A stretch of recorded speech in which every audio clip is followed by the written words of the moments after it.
नमस्कार, स्वागत है आपका हमारे चैनल पर। गुजरात में भारतीय जनता पार्टी की प्रचंड जीत के बाद जहां कांग्रेस लगातार सवाल उठा रही है, तो इसी बीच मध्य प्रदेश के कांग्रेस के नेता राजा पटेरिया ने देश के प्रधानमंत्री नरेंद्र मोदी को लेकर विवादित बयान दिए हैं और उन्होंने कहा है कि धीरे धीरे नरेंद्र मोदी जो है वो चुनाव बंद करवा देंगे, लोगों में धर्म जातियों के आधार पर बांट देंगे, तो उनकी हत्या करना बेहद जरूरी है। इस तरीके से बयान दिया गया है और इस पूरे मामले पर बात करते हैं। हमारे साथ मौजूद हैं शिवम त्यागी जी।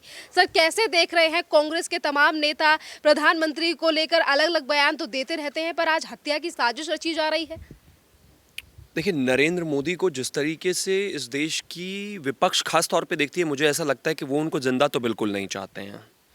एक सांसद जो ना सेक्रेटरी है, ना नेशनल सेक्रेटरी है, ना अध्यक्ष है, ना पूर्व प्रधानमंत्री है, कुछ नहीं है।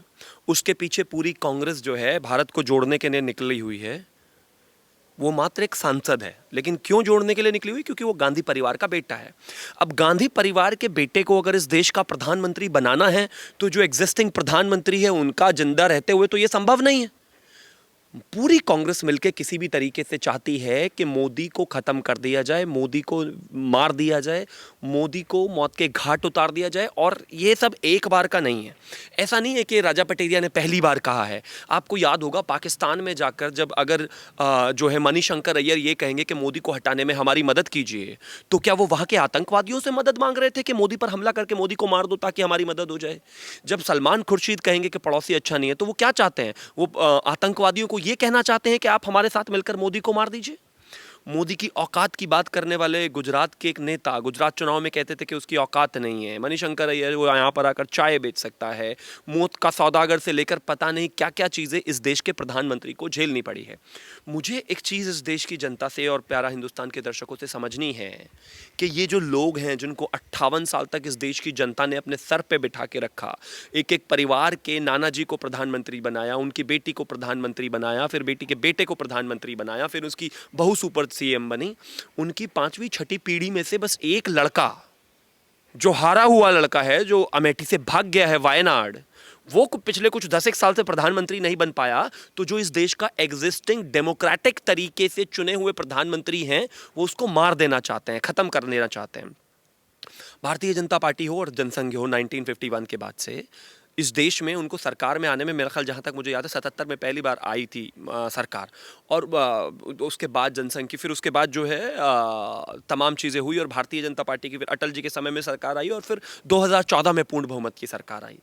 मतलब आज़ादी के 60 65 70 सालों बाद दूसरी पार्टी की कोई अगर एक सरकार आती है, तो वो लोग उसको बर्दाश्त नहीं करना चाहते, वो उसको जान से मार देना चाहते हैं। और ये रियलिटी है।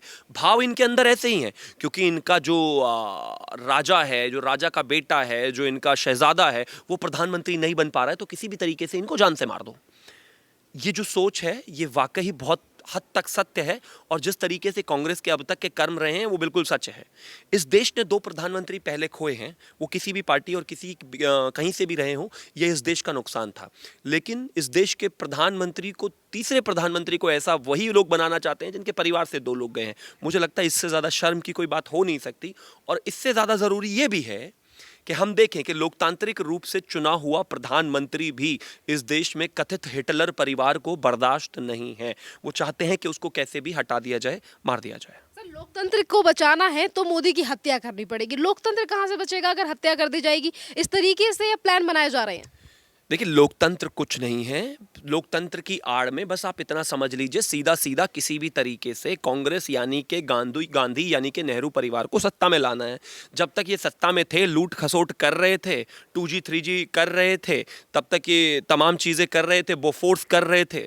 दुनिया भर में हमेशा देश में कभी रहते नहीं थे। परिवार के हाथ में सत्ता थी, जैसे जिसको चाहा हिला दिया, जैसे जिसको चाहा सरकार बर्खास्त कर दी, जैसे जिसको चाहा राज्य में सरकार गिरा दी, जैसे जिसको चाहा इंदिरा गांधी ने राष्ट्रपति शासन लगा दिया, जैसे जिसको चाहा 1984 में सिखों के गले काट काट के उनको जिंदा मौत के घाट उतार दिया गया, जैसा जिसको चाहा साधुओं को मार दिया गया, जो चाहा कर लिया।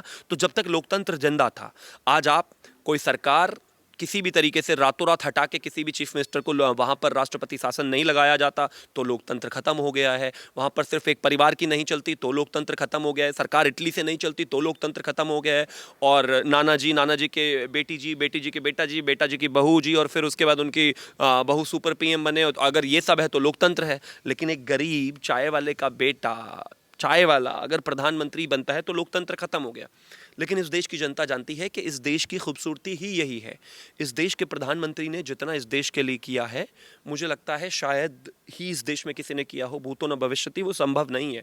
जिस तरीके से इस देश की सांस्कृतिक विरासत को वापस लाने की बात की है, जिस देश को इस तरह को आगे बढ़ाने की बात की है, जिस तरीके से इस देश में देश के नागरिकों को दुनिया भर में सम्मान दिलाने की बात की है, जिस तरीके से इस देश के बाहर रहने वाले हिंदुस्तानियों को सम्मान मिलता है, जिस तरीके से आज इस देश के बारे में बात करते हैं। एक ज़माना हुआ करता था, अभी पिछले दिनों एस जयशंकर जी कह रहे थे कि एक ज़माना हुआ करता था कि जब भी वेस्टर्न के जो देश हैं वो बात किया करते थे तो वो हिंदुस्तान और पाकिस्तान को एक साथ बराबर तोल के देखते थे। आज ऐसा कोई कहीं नहीं करता है।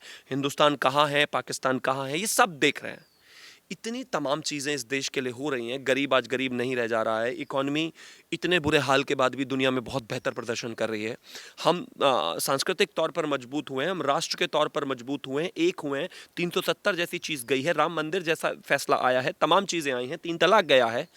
लेकिन समाज में कुरीतियाँ रहे, गरीबी रहे, बर्बादी रहे, देश में आग लगी रहे, लोगों को जाति विशेष ढूंढकर हिंदू मानकर समझकर उनको काटा जाता रहे, तो वो कांग्रेस के लिए आनंददायक सिचुएशन है। आज सब शांत है तो उनको बर्दाश्त नहीं हो रहा क्योंकि उनका बेटा प्रधानमंत्री नहीं है। गुजरात में भारतीय जनता पार्टी की प्रचंड जीत हुई तो कांग्रेस के तमाम नेताओं की तरफ से सवाल उठाए गए, कहा गया कि कुछ गड़बड़ गुजरात में है। तमाम मुद्दों को लेकर अपनी बयानबाजी करने वाले कांग्रेस के नेता आज बयान नहीं दे रहे हैं राजा पटेरिया के बयान पर जो उन्होंने बात कही। देखिए, मुझे लगता है कि विचारधारा ऊपर से चलती है। जैसा राहुल गांधी सोचते हैं वैसा उनका सांसद कहता है। राहुल गांधी अध्यक्ष नहीं है पार्टी के, सांसद है एकमात्र, कुछ भी नहीं है, किसी कॉन्स्टिट्यूशनल पार्टी की पोजीशन में नहीं है। फिर भी एक सांसद को लेके जो है भारत भ्रमण कराया जा रहा है। ऐसे तो 50 हैं आपकी पार्टी में, बाकियों को क्यों नहीं कराया जा रहा? फिर कहते हैं हमारी पार्टी में बहुत लोकतंत्र है। जहाँ तक बात आपने कहा कि इस तरह की राजा पटेरिया के बयान पर क्या बोलेगा कोई? इस देश के प्रधानमंत्री को गाली दी किसने नहीं? जो अभी की अध्यक्षा हैं, जो थी, मतलब जो टेम्परेरी सही लेकिन हैं वही अध्यक्षा, वो उन्होंने गाली दी, उनके बेटे ने गाली दी, चोर कहा। इसके अलावा देश ने तमाम चीज़ों पर उनको गालियां दी, मतलब विपक्ष के नेताओं ने। किसने नहीं दी? कौन एक ऐसा नेता है जिसने इस देश के प्रधानमंत्री को गाली नहीं दी है? तो जब सब बड़े बड़ों ने दे दी तो अब ये राजा पटेरिया और ऐसे सब लोग अपने आप बड़े नहीं दे रहे हैं तो अब छोटे दे रहे हैं। बात एक ही है। सर, राजा पटेरिया के ऊपर अब एफआईआर दर्ज हो चुकी है मध्य प्रदेश में। वहाँ के गृह मंत्री नरोत्तम मिश्रा ने ये आदेश दिए हैं, एफआईआर दर्ज हो जानी चाहिए। तो उसके बाद राजा पटेरिया का कहना है कि मेरी वीडियो को मैनिपुलेट करके दिखाया जा रहा है, गलत तरीके से दिखाया जा रहा है, मेरा हत्या का मतलब हार से था। नेताओं को इनके पास ये सबसे आसान तरीका होता है कि कहते हैं कि मेरे बयान को तोड़ मरोड़ कर पेश किया गया और मेरी वीडियो को गलत तरीके से पेश किया गया है। अगर वीडियो को गलत तरीके से पेश किया गया है तो उसको सही पेश कर दो, सही वीडियो दे दो। अगर आपको लगता है कि हत्या का मतलब हार होता है तो हमें ये बता दो, इस दुनिया के कौन सी किताब, कौन सी व्याकरण, कौन से हिंदी टू इंग्लिश कन्वर्टर में कहाँ पर लिखा हुआ है कि हत्या का मतलब हार होता है? हार का मतलब सीधा हार होता है। आप इसको इस तरीके से भी कह सकते थे कि कुछ भी करके, जिस तरीके से देश में चीज़ें चल रही हैं, हमें नरेंद्र मोदी को हराना है। लेकिन आपने हराना नहीं कहा, आपने अपने दिल के भाव बाहर निकालकर हत्या कहा। उन्होंने कहा कि अल्पसंख्यकों को जिस तरीके से परेशानी की जा रही है, गरीब की बेटी को जो है शिक्षा देना, अगर तुष्टिकरण है तो ठीक है, 3 करोड़ मुस्लिम महिलाओं के लिए अगर शिक्षा की व्यवस्था करना, फ्री व्यवस्था करना, सब्सिडी देना, अगर तुष्टिकरण है तो, अगर वो मतलब माइनॉरिटीज़ को परेशान करना है तो हाँ, नरेंद्र मोदी परेशान करते हैं। अगर 3 तलाक की कुरीति को ख़त्म करके इस देश की मुस्लिम बच्चियों को उस चीज़ से, उस कुरीति से मुक्त कराना जो है माइनॉरिटीज़ के लिए ख़तरा है तो हाँ, नरेंद्र मोदी ख़तरा है। अगर इस देश में जाति धर्म संप्रदाय से ऊपर उठकर 303 सीटें लोकसभा में जीत कर आना, गुजरात में 7 से 8 मुस्लिम डोमिनेटेड सीटों पर मुस्लिमों के वोट पाकर और चीज़ों को बेहतर करके और हिंदू मुस्लिम को साथ लाकर चीज़ों को ख़त्म करना और बेहतर करना, अगर माइनॉरिटीज़ के लिए ख़तरा है तो हाँ है। अगर इस देश में ये कहना कि यहाँ पर appeasement, justice to all and appeasement to none होगा और सबके साथ इसी तरीके से चीज़ें चलेंगी, अगर वो तुष्टिकरण है और माइनॉरिटीज़ के लिए ख़तरा है तो हाँ है। मेरा ऐसा मानना है कि इस देश में पिछले 10 साल में कोई भी एक ऐसा फैसला, कोई भी एक ऐसा स्टेटमेंट इस देश के प्रधानमंत्री की तरफ से नहीं आया है, ना ही कहा गया है, ना कोई भी ऐसा नियम आया है जहाँ पर ये लगता हो कि माइनॉरिटीज़ को किसी चीज़ को लेकर कहा गया है। उल्टा अगर मैं बात करूं तो ये वही पार्टी है जिसने अब्दुल कलाम जी को इस देश के राष्ट्रपति के तौर पर आसीन किया। दूसरी बार में बल्कि जब वो आना चाहते थे तो कांग्रेस ने ही विरोध किया। इसका मतलब ये है कि मुसलमानों का विरोधी तो यही रहे। ये मुसलमानों के नाम पर वोट तो मांगते हैं लेकिन चीज़ें नहीं करते, उनको डराने की कोशिश करते हैं किसी भी तरीके से। जैसे कि अब हर रोज़ दबा रहे हैं मोदी आया तो ये कर देगा, मोदी आया तो वो कर देगा। कुछ नहीं कर देगा। पिछले 10 साल में क्या किया उसने? कहाँ पर कोई एक दंगे चीज़ों की अगर ख़त्म हुई, अगर तमाम चीज़ें हुई तो कहीं कुछ नहीं किया। बस यही है कि इन लोगों की जो दुकान है वो नहीं चल पा रही है और इस वजह से ये तमाम चीज़ें करते हैं। बहुत बहुत धन्यवाद सर।